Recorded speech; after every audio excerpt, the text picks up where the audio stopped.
Eccoci puntuali come ogni martedì e ogni giovedì con la rubrica Family, Salute e Benessere. Oggi il nostro gradito ospite, il dottor Pierpaolo Pillinini, che è direttore della struttura operativa complessa del pronto soccorso e medicina d'urgenza dell'ospedale di San Daniele. Buongiorno, grazie per essere ritornato, dottor Pillinini.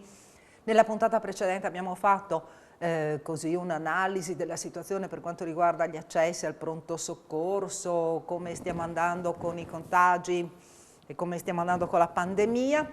E adesso invece approfondiamo un'altra tematica che è quella dei traumi legati alle attività sportive invernali, perché quest'anno, dopo la pausa, no, del 2020, pausa relativa, insomma, non si potevano praticare determinate discipline, però si sono sviluppate altre cose che non necessitavano appunto di impianti. Sì.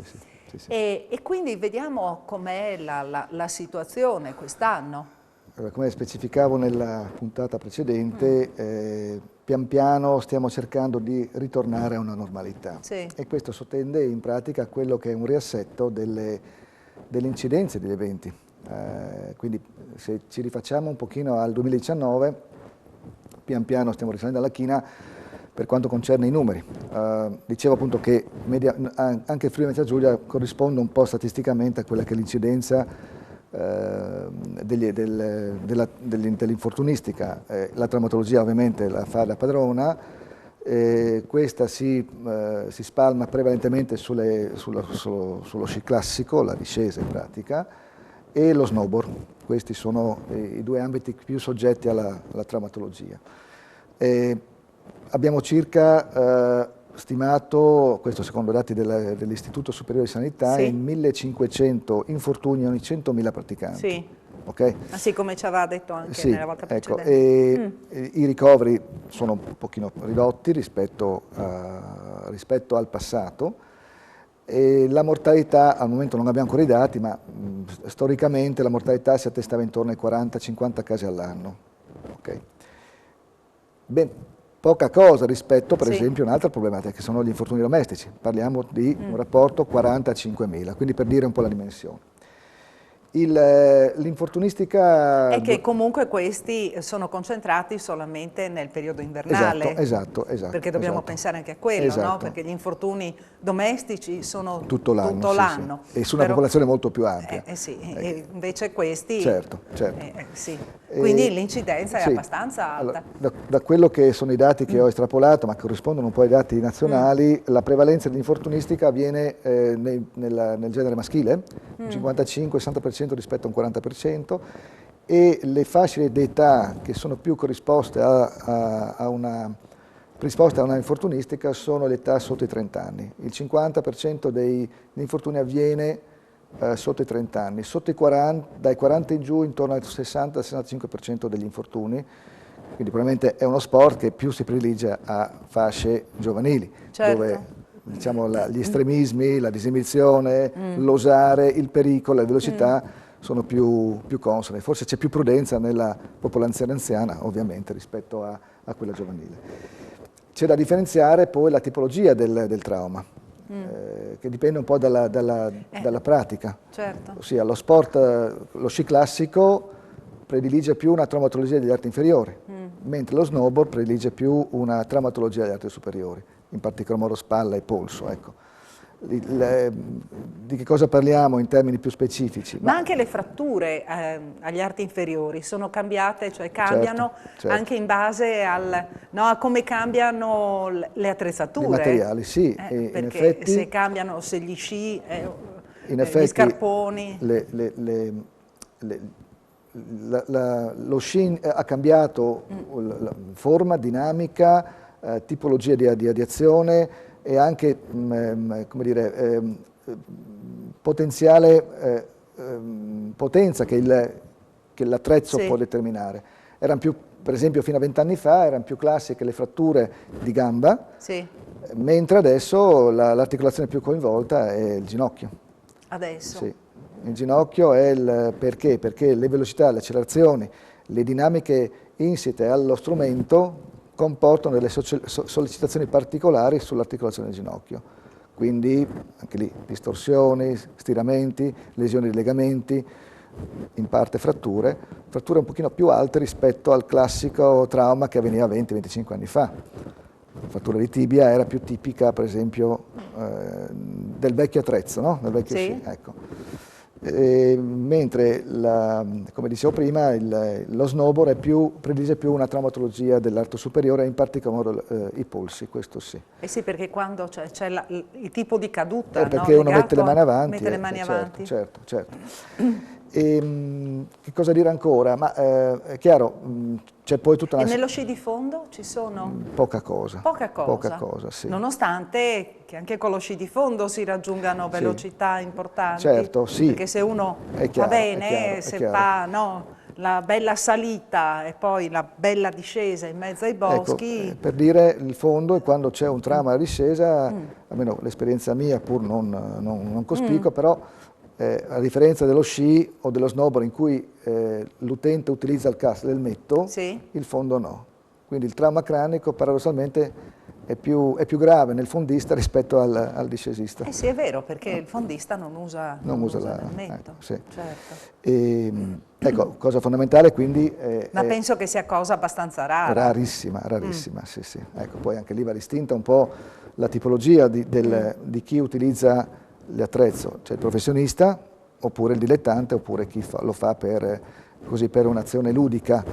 E questo tipicamente espone paradossalmente più la persona non preparata, no? Diciamo, certo. ecco, che pur non raggiungendo velocità estreme si fa più male rispetto al professionista. Ecco. E dobbiamo quindi dare alcuni messaggi importanti che ricalcano un pochino i messaggi che storicamente venivano dati, che riguardano innanzitutto l'approccio all'attività. Ecco, mai improvvisarsi. Mai improvvisare, sempre cercare di fare una preparazione, la cosetta presciistica. Una volta si dava grande importanza appunto alla presciistica, no? Ecco. Uno si preparava prima, chiaramente, prima che arrivasse la neve e quindi sapeva. Esatto, mentre ora adesso c'è un liberi tutti e quindi tutti si approcciano in pratica. Anche quest'anno, no? Dopo lo stop, fra virgolette, dell'anno passato, quindi io penso che un po' la traumatologia... Sì, tenga presente che una cosa curiosa è che gli infortuni avvengono tipicamente nella prima ora di attività oppure nell'ultima discesa. Beh, nell'ultima discesa perché sei bravissima, stanco, all'inizio perché c'è questa smania, questa voglia di andare, quindi sono i due momenti peggiori. E coincide peggiori, con i dati nazionali, questo sì, questo è vero. Quindi mai osare le proprie capacità, cercare sempre di porsi dei limiti, perché la traumatologia in particolar modo è relata alle capacità di sopportazione di un determinato sforzo e questo deve essere correlato anche alla velocità con cui uno percorre le piste. Quando uno è stanco deve avere il coraggio e l'umiltà di rallentare, fermarsi e dire ok, piuttosto la prossima volta, questo sì. Senta, mi tolgo una curiosità, c'è un'età limite anche per praticare le discipline sì, gli sport invernali? Chiaramente lo snowboard sappiamo è per i giovani, ecco, però... ma io direi che non c'è un limite, ci deve essere un buon senso, che si relaziona non tanto all'età, ma a quelle che sono diciamo le condizioni biologiche della persona, oltre che la presenza, per esempio, di comorbilità. Faccio per dire, il grosso problema degli anticoagulanti, che sono assunti da persone apparentemente normali, ma la terapia anticoagulante, che rispetto a anni fa sono molto molto diffuse, potenzialmente in caso di traumatologia possono esporre dei rischi molto, molto elevati. Quindi anche qua bisogna avere il buon senso di agire e comunque di adoperarsi per pratiche, per attività con dei limiti accettabili sostanzialmente. Non ci sono dei limiti, l'età è avanzata rispetto al passato, sì, ma anche qui deve predominare il buon senso. E comunque prima di approcciarsi a qualsiasi disciplina sportiva è sempre bene magari un controllo dal cardiologo, anche questo? Non è mandatorio, diciamo, la visita speciale, dipende un po' dalla situazione, no? Nel senso che però se uno vuole sentirsi il cardiopatico, certo. ovviamente, cioè non la persona normale, ma il cardiopatico ovviamente deve sottostare al follow-up previsto, e eventualmente la domanda al cardiologo: posso fare certi tipi di attività? Credo che sia lecita, questo sì, questo è corretto, sì. Quindi questo è il suo osservatorio, quindi consigli per l'uso, per evitare di... Beh, i consigli, come dicevo, Sì. sono uno l'allenamento, l'altra cosa la dotazione, quindi l'abbigliamento e le protezioni, il tipo di materiali, in particolar modo lamine sempre a posto, attacchi sempre a posto, tarati sui pesi e quant'altro. L'altra cosa, il rispetto delle regole durante la condotta dello sci, quindi le precedenze, le velocità, il rispetto dei limiti, è fondamentale. L'altra cosa che credo sia importante sottolineare: in caso di infortunio, ok, o comunque se uno partecipa a un infortunio, deve sempre prestare soccorso. Quindi cercare quantomeno di andare a verificare un po' la situazione di un eventuale infortunato, perché esiste una regola anche sull'omissione di soccorso, anche sulle piste da sci, e sono sanzionabili abbastanza pesantemente. Ecco.